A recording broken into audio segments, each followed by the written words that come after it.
আগামী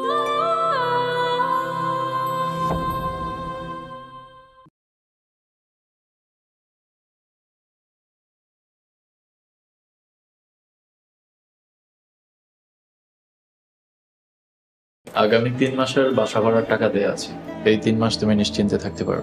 আলহামদুলিল্লাহ।